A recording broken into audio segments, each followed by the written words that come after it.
Sedangkan api kalau menyala itu, ya, di luar api itu adalah cahaya yang berwarna kuning. Nah, maka Siti Jenar itu dipanggil artinya sebagai penghormatan, ya, dengan orang yang bermartabat. Nah, jadi kedudukannya itu pada kuning, ya.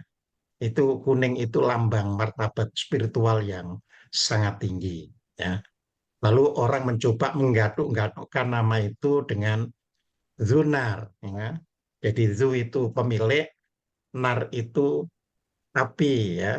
Jadi seperti itu. Jadi itu digatuk-gatukkan istilahnya. Nah, sedangkan panggilan yang lain Siti Jenar itu ya lemah abang, makanya disebut Syekh lemah abang. Nama Syekh itu sendiri menunjukkan bahwa beliau itu adalah eh, orang yang secara keilmuan itu babonya ilmu, istilahnya Syekh itu seperti itu. Ya kalau di Arab sendiri Syekh itu bisa pemilik harta yang sangat besar, ya, atau pemimpin kaum, ya, maka itu juga disebut Syekh.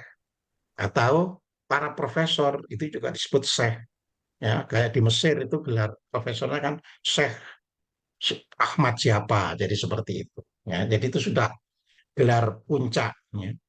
Nah, sebenarnya di Jawa itu sendiri, ya, pada mulanya yang dipanggil Syekh ya Siti Jenar.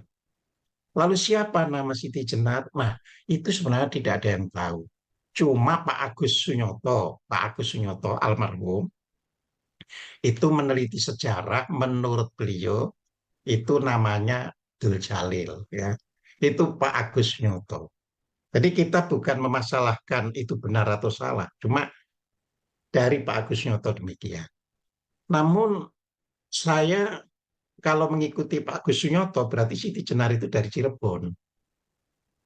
Namun saya ketemu sama garis-garis keturunan beliau, ya, garis keturunan beliau. Nah, itu justru mengatakan beliau aslinya dari Demak.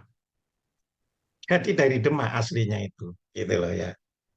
Nah, suatu hari saya juga didatangi seorang metafisik Jawa, datang ke rumah, ya, datang ke rumah, ya, dan memperkenalkan bahwa dirinya dan saya sama-sama keturunan dari garis Siti Jenar.